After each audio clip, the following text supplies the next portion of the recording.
தமிழ் வீட்டில் இருக்காங்க. அப்போ மலர் பேசிகிட்டு இருக்காங்க. பேசிகிட்டே இருக்கும்போது மலர் சொல்கிறாங்க, எனக்கும் ரொம்ப ஆசை தான், நான் வந்து லாயர் ஆகணும்னு நினச்சேன், ஆனால் எங்கள் அப்பா இங்கே கொண்டு வந்து என்னை வேலைக்கு விட்டுட்டாரு அப்படின்னு சொல்லிட்டு ரொம்ப ஃபீல் பண்ணி சொல்லிட்டு இருக்காங்க. இங்கே பாருங்கள், எல்லாருக்குமே லட்சியம் கனவு எல்லாமே நடக்கும், உங்களோட மார்க் ஷீட்டை எடுத்துகிட்டு வாங்க அப்படின்னு சொல்லிட்டு தனம் சொல்கிறாங்க. போயிட்டு மார்க் ஷீட்டை கொண்டு வந்து காட்டுறாங்க. பார்த்த உடனே, என்னக்கா இவ்வளோ மார்க் எடுத்திருக்கீங்க, நீங்கள் இப்போ கூட லாயர் படிக்கலாம், ஒன்றும் தப்பு இல்லை, கண்டிப்பாக நீங்கள் உங்களோட ஆசை நிறைவேறும் அப்படின்னு சொல்கிறாங்க. அதை கேட்டோடனே மலர் பயங்கரமாக சந்தோஷப்பட்டாங்க. உண்மையாவா அப்படின்னு சொல்லிட்டு வீட்டில் அப்படி சுற்றிக்கிட்டே இருக்காங்க. எப்படியாவது மாமா கிட்ட பேசிடணும் அப்படின்னு சொல்லிட்டு ஈஸ்வரி சுற்றுறாங்க. அப்படி தாமரை அவங்க அம்மா 2 பேருமே பார்க்குறாங்க. பார்க்கும்போது என்ன ஏதோ யோசிக்கிற மாதிரி இருக்குது, ஏதோ பிளான் போடுற மாதிரி இருக்கே, மாமாவோட உயிரை அந்த போஸ் காப்பாற்றிருக்கான்ல, அதுக்காக ஏதாவது ஒரு பிட்டை கண்டிப்பாக போடுவாங்க அப்படின்னு சொல்லிட்டு தாமரை அவங்க அம்மா 2 பேருமே சேர்ந்து பேசிகிட்டு இருக்காங்க. என்ன இங்கே சுற்றிட்டுருக்கீங்க அப்படின்னு சொல்லிட்டு, இல்லை மாமா கிட்ட ஒரு முக்கியமான விஷயம் சொல்லணும் அப்படின்னு ஈஸ்வரி சொல்கிறாங்க.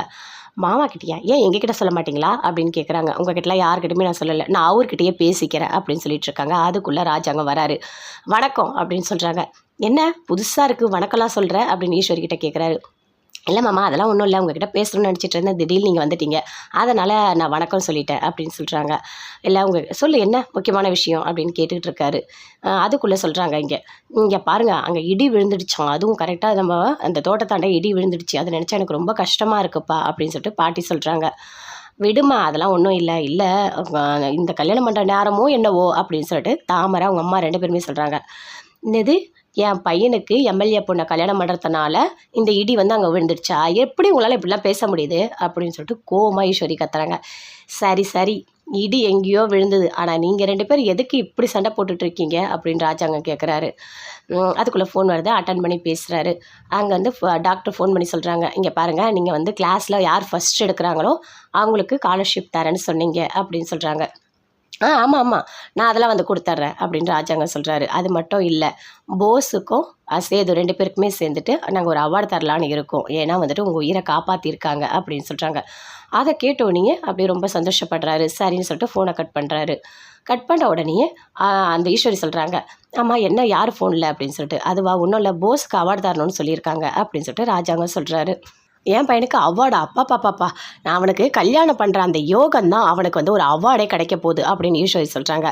மாமா, அவனுக்கு ஒரு வேலை இல்லை, அதுவும் அந்த மாப்பிள்ளை வீட்டிலேருந்து கேட்டாங்க இவன் என்ன பண்ணிகிட்டு இருக்கான்னு சொல்லிட்டு, அப்போ எங்களால் எதுவுமே சொல்ல முடியல, அவனுக்குன்னு ஏதாவது ஒன்று வேணும் அப்படின்னு சொல்கிறாங்க. ஓ பாத்தியாமா, எப்படி விட்ட போடுறாங்கன்னு பாருமா அப்படின்னு சொல்லிட்டு தாமரை அவங்க அம்மா 2 பேருமே சேர்ந்து பேசிகிட்டு இருக்காங்க. அப்படியே பார்க்குறாங்க ஈஸ்வரி. அப்போ அவர் சொல்கிறாரு, இங்கே பாரு, இந்த வேலையில் எதுவுமே அவன் வேண்டாம் அப்படின்னு சொல்கிறாரு. அவனுக்கு கல்யாணம் தாலி கட்டுறதுக்கு கொஞ்ச நேரத்துக்கு முன்னாடி நான் 1 கோடி ரூபாய் பணம் தரேன், அந்த பணத்தை வச்சு அவன் ஏதாவது பிஸ்னஸ் பண்ணிக்கிட்டோம் அப்படின்னு சொல்கிறாரு. அதை கேட்டோன்னே 1 கோடியா அப்படின்னு தாமரை அவங்க அம்மா 2 பேருமே ஷாக் ஆகுறாங்க. போதுமாம்மா, எனக்கு இது போதுமாம்மா, ரொம்ப நன்றி மாமா அப்படின்னு சொல்லிட்டு ஈஸ்வரி சந்தோஷமாக போகிறாங்க. போயிட்டு போஸை கூப்பிட்டு சொல்கிறாங்க, டேய் உனக்கு 1 கோடி ரூபாய் பணம் தராரான்டா, அதை வச்சு நீ நல்லா பிஸ்னஸ் பண்ணுடா அப்படின்னு சொல்கிறாங்க. அப்படியாம்மா, ரொம்ப சந்தோஷமாக இருக்குமா அப்படின்னு சொல்லிட்டு போகிறாரு. அங்கே தமிழ் ரோட்டில் நடந்து போயிட்டே இருக்காங்க. போகும்போது கூப்பிட்டு சொல்கிறாரு, எனக்கு 1 கோடி ரூபாய் பணம் தரப்போறாரு மாமா அப்படின்னு சொல்கிறாரு. அந்த பணம் உனக்கு கிடைக்காது, நான் கிடைக்கவும் விட மாட்டேன் அப்படின்னு தமிழ் போஸ் கிட்ட சொல்கிறாங்க.